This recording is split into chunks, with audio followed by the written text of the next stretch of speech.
Eh bien, rebonsoir en cette heure tardive pour Paris. Bienvenue à tous. Nous retrouvons le pape, cette fois pour la visite de courtoisie au président bolivien Evo Morales. Visite de courtoisie effectuée par le Saint-Père au palais du gouvernement de La Paz, donc capitale administrative du pays. Vous avez peut-être suivi avec nous tout à l'heure l'arrivée du Saint-Père sur le sol bolivien, avec 1 heure de retard, ce qui explique ce cumul maintenant, évidemment. Et la cérémonie de bienvenue, donc, à l'aéroport, où le pape a prononcé son premier discours de cette 2e étape du voyage apostolique de 8 jours qu'il effectue donc en Amérique latine.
Savoir que le Saint-Père, dès son arrivée, donc, a donné, je vous le disais, son premier discours devant le président Evo Morales.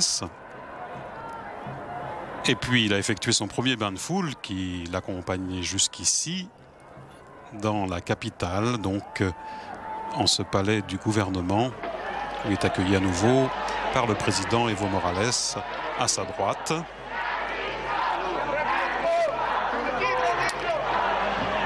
Et il faut savoir que le Saint-Père, en cette capitale administrative du pays, La Paz, ne restera que 4 heures. En tout cas, son séjour est prévu pour une durée qui n'irait pas au-delà, étant donné l'altitude de 3600 mètres.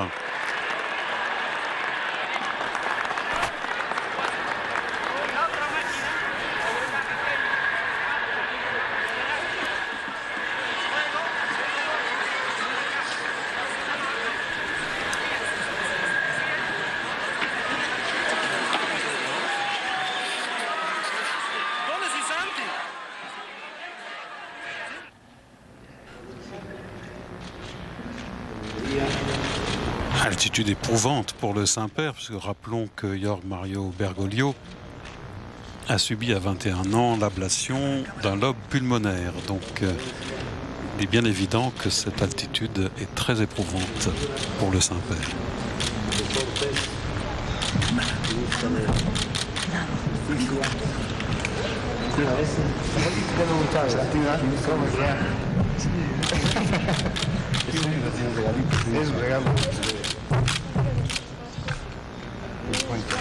Que se pongan sus amigos me mandan. Póngase. Mira lo que tengo. Es el equipo. Es el equipo.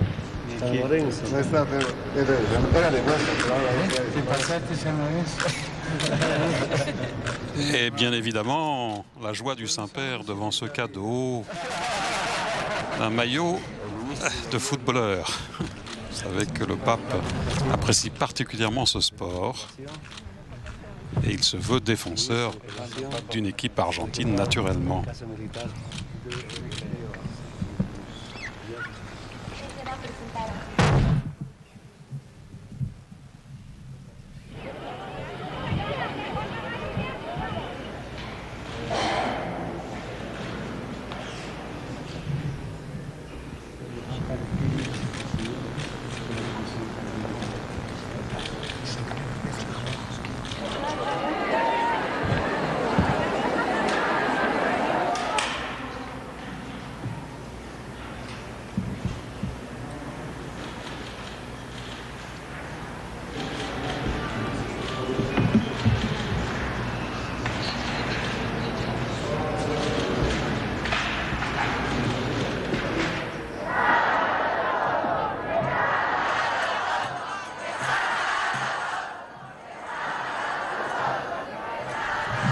Puis sachez que le pape, dans son déplacement de l'aéroport à la capitale, s'est arrêté quelques minutes le temps d'une prière devant la place où fut assassiné, après avoir été arrêté et torturé en mars 1980, le jésuite espagnol Luis Espinal.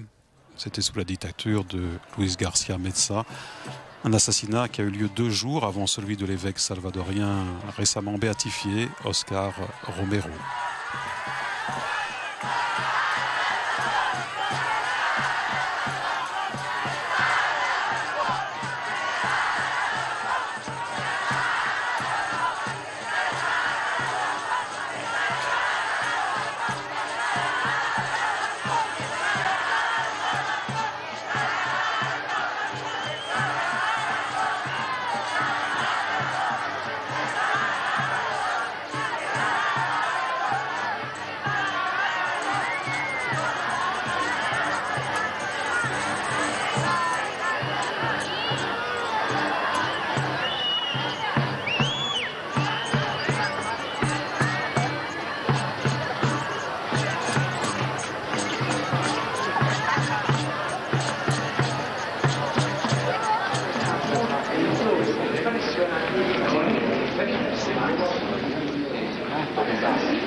Voilà, ici vous pouvez apercevoir Monseigneur Pietro Parolin, secrétaire d'État, qui s'entretient avec les prélats du pays.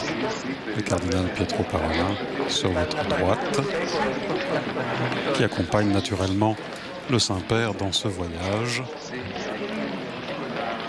puisqu'il est à la tête de la diplomatie vaticane.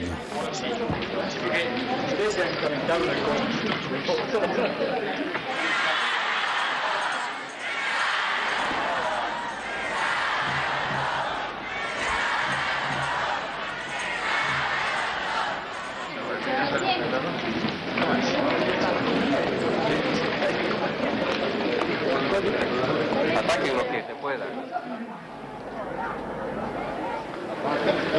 Tiene 5 padres.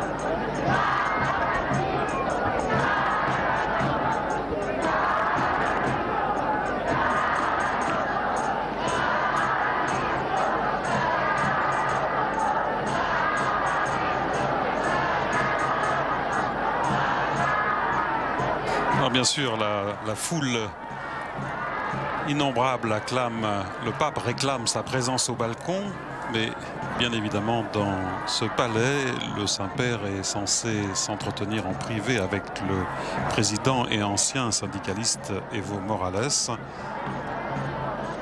Et puis ensuite il se rendra à pied dans la cathédrale de La Paz, un peu plus loin, pour rencontrer les autorités civiles boliviennes, des personnalités du monde de la culture et du volontariat, ainsi que le corps diplomatique.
foule ne se décourage pas, évidemment, mais je vous le disais, donc il y a l'entretien privé en ce palais du gouvernement, qui est populairement appelé Queimado Palace, qui a été brûlé dans un grand incendie en 1875, un édifice situé en face de la Plaza Murillo, près de la cathédrale. Donc je vous disais que le pape rejoindra à l'issue de cette visite de courtoisie.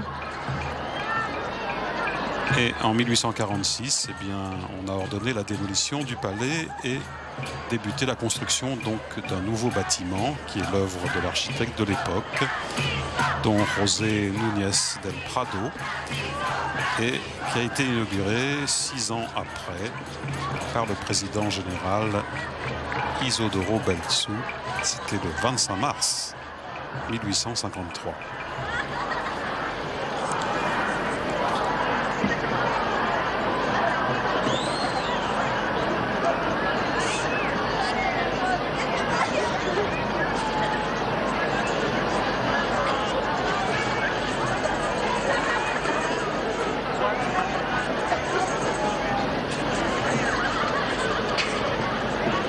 Oui, concernant toujours ce bâtiment officiel, sachez que le président de la Bolivie, donc Evo Morales, en novembre 2014, a signé un contrat pour la construction d'un nouveau palais présidentiel qui sera inspiré par la ville préhispanique de Tiwanaku. Le nouveau bâtiment sera alors appelé Maison du Peuple et sera d'un coût d'investissement d'environ 36 millions de dollars pour une occupation de superficie de presque 31 800 mètres carrés, comptant 29 appartements, un héliport, un centre de cérémonie, un auditorium de 1000 places. Ce nouveau bâtiment, conçu par les architectes boliviens, sera décoré de motifs autochtones pour rappeler le peuple bolivien et sa richesse.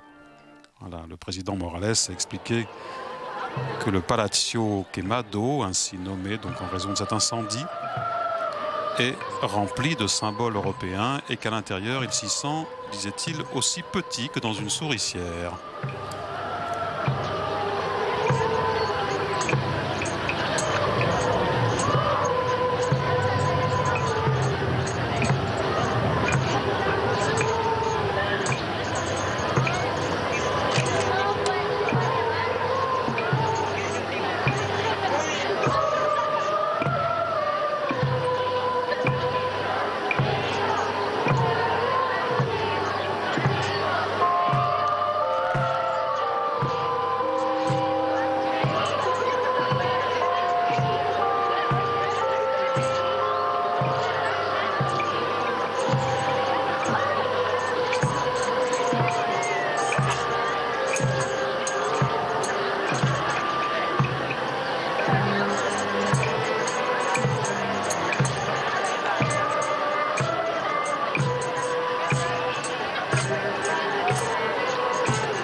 Voilà, et pendant les entretiens privés, vous voyez que le centre télévisé du Vatican rediffuse l'arrivée du Saint-Père dans ce quartier de la capitale, quartier de ce palais, l'arrivée en papamobile au milieu de la foule.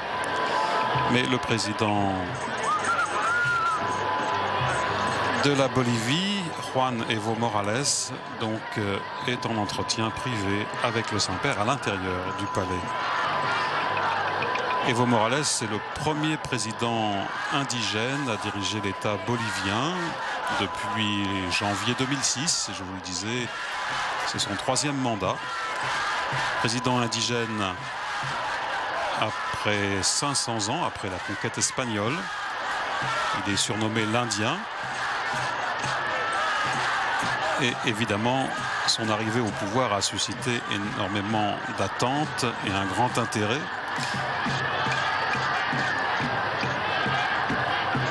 Et puis il est remarqué aussi par sa tenue, ses vêtements typiques, notamment au milieu des autres chefs d'État, avec son pull en alpaga rayé, très caractéristique en Bolivie.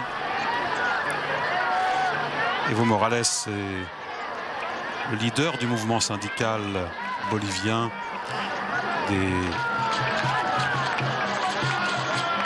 cultivateurs de la coca, une fédération de cultivateurs paysans quechua et aymara. Il est aussi le fondateur et le dirigeant du parti politique bolivien socialiste, principal parti au pouvoir.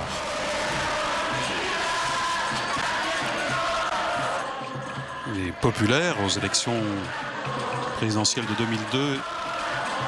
Il atteignait les 20% de suffrage et en 2008, le peuple bolivien retournait aux urnes pour le confirmer ou changer de président, a approuvé sa réélection avec 67% de vote.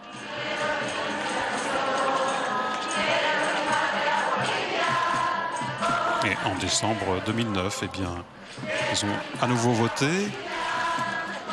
Et cette fois-ci, il a recueilli 63% des voix lors des élections présidentielles.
puisque les entretiens diplomatiques se poursuivent à l'intérieur du palais du gouvernement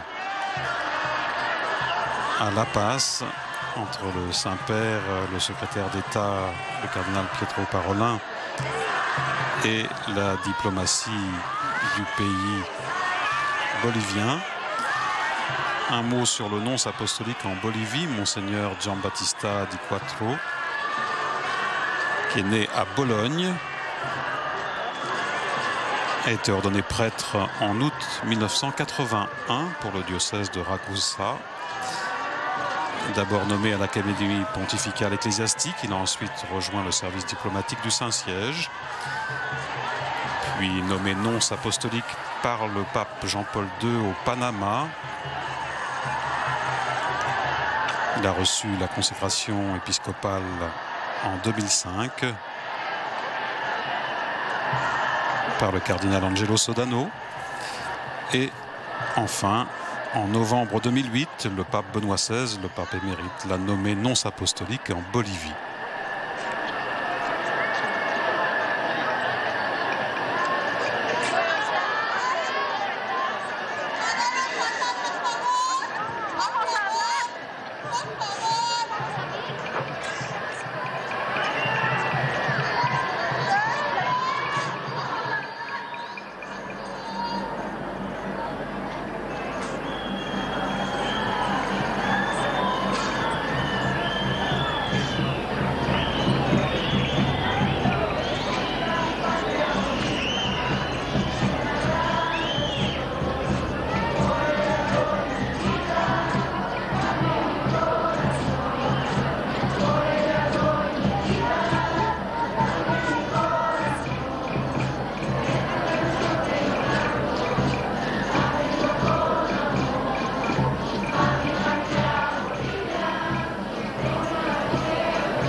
Je vous le disais tout à l'heure, le pape François a informé un peu avant son voyage qu'en Bolivie, eh bien, il voudrait mâcher des feuilles de coca lors de sa visite.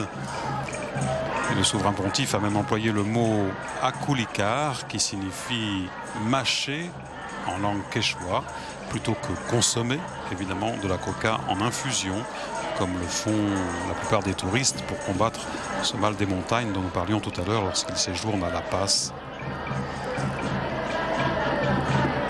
La feuille de coca est également consommée dans son état naturel dans certaines provinces du nord de l'Argentine, pays natal du pape Jorge Mario Bergoglio.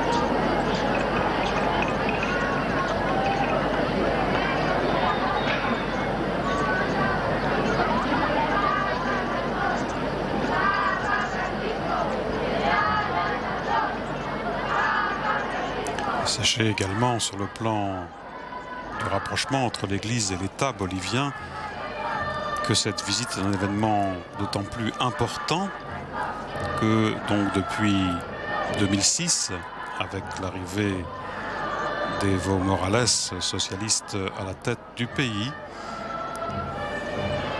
il y a eu la suppression du statut du catholicisme comme religion officielle de l'État bolivien.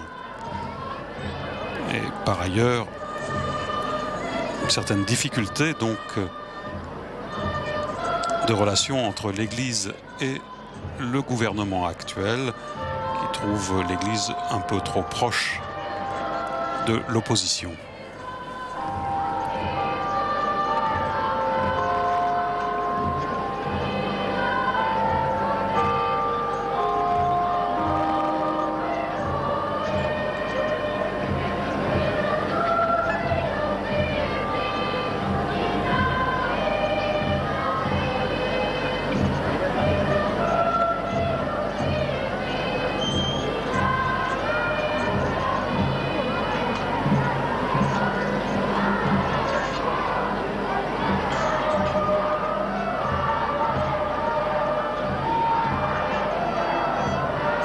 Il faut savoir que la Bolivie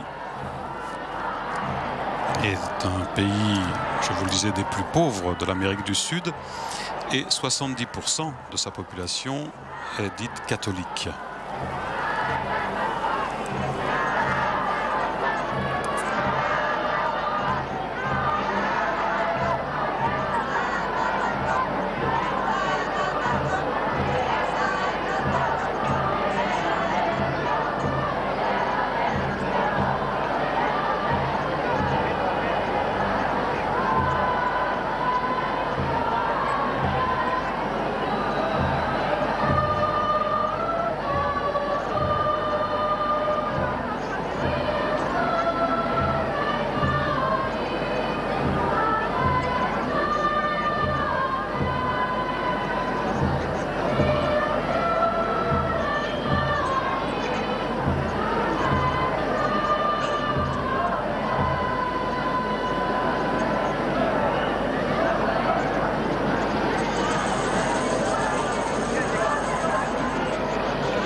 Un mot sur le programme du Saint-Père en Bolivie.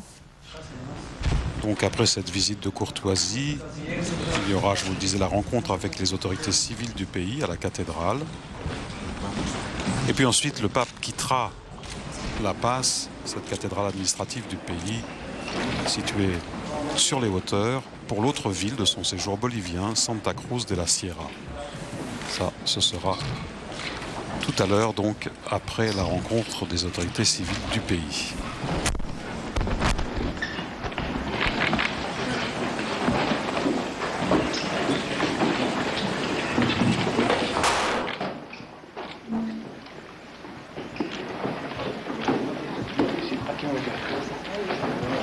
Vous voyez ici les cadeaux. Il s'agit là d'une mosaïque qui représente que le pape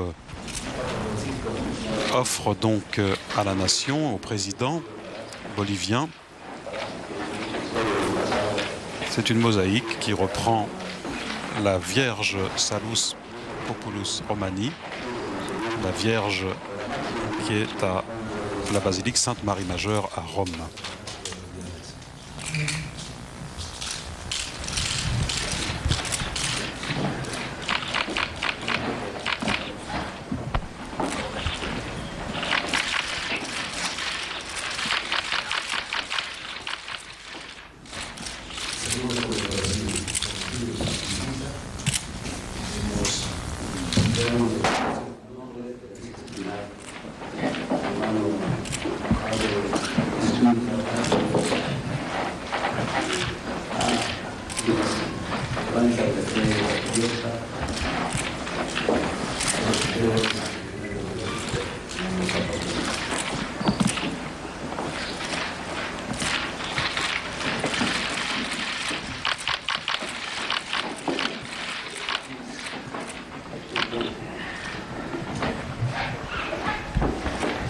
mucho más que ese final, han tallado principalmente luz y la luz, el latido y la voz. Textualmente, el placer es final, dice final. Vamos a pasar un libro, un trabajo muy superior.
Se agarra las mujeres.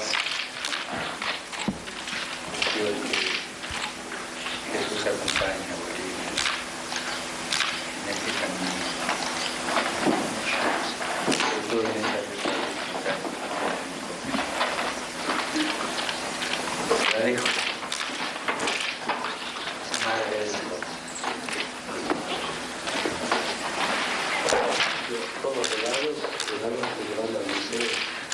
Voilà, le pape qui offre donc cette icône, cette réplique en mosaïque donc de la Salus Populi Romani, qui est à la basilique Sainte-Marie Majeure à Rome depuis 1611. Une tradition veut qu'elle soit l'œuvre de Saint Luc, mais en réalité on l'attribue plutôt à une réalisation du XIIe siècle.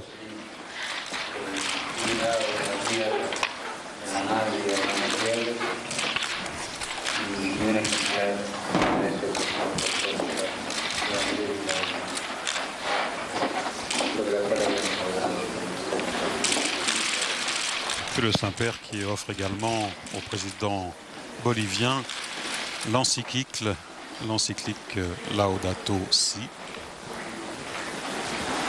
sur notre maison commune, la terre.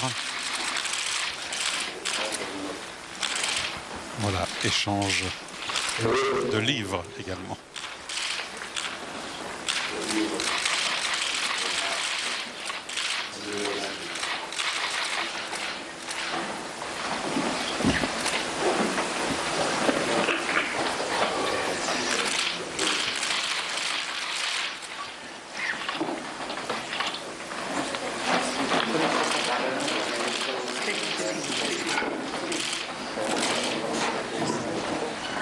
Para verlo bajar, para acomodarnos, compañeros. Por favor. Para verlos salir juntos, si no, no se van a poder.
Selon le protocole usuel, il devrait y avoir maintenant à l'intérieur du palais, si cela n'a déjà été fait, la présentation des familles,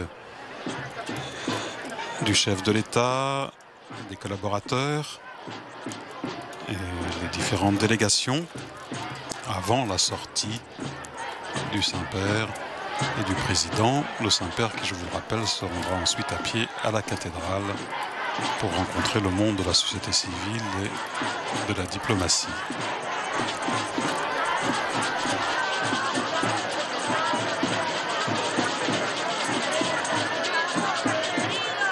Il faut savoir que ce voyage du pape en Amérique latine se veut également un voyage de réconciliation historique.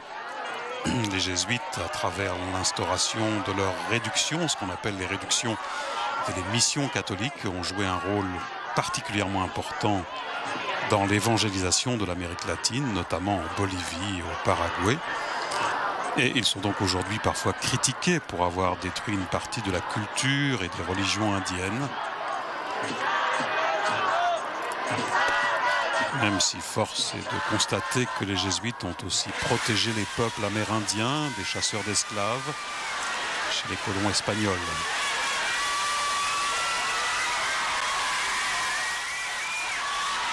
Mais certaines blessures du colonialisme, eh bien, évidemment, restent ouvertes.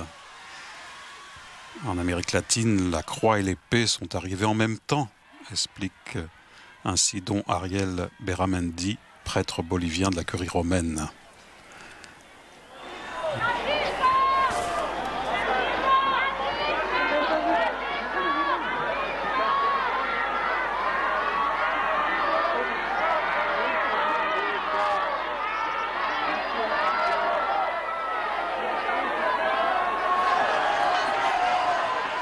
Voilà, et vous le voyez, le Saint-Père, accompagné par le président Evo Morales, est sorti et se rend donc à la cathédrale à pied comme prévu. Nous nous quittons quelques minutes et nous nous retrouvons tout de suite à nouveau avec le pape en Bolivie.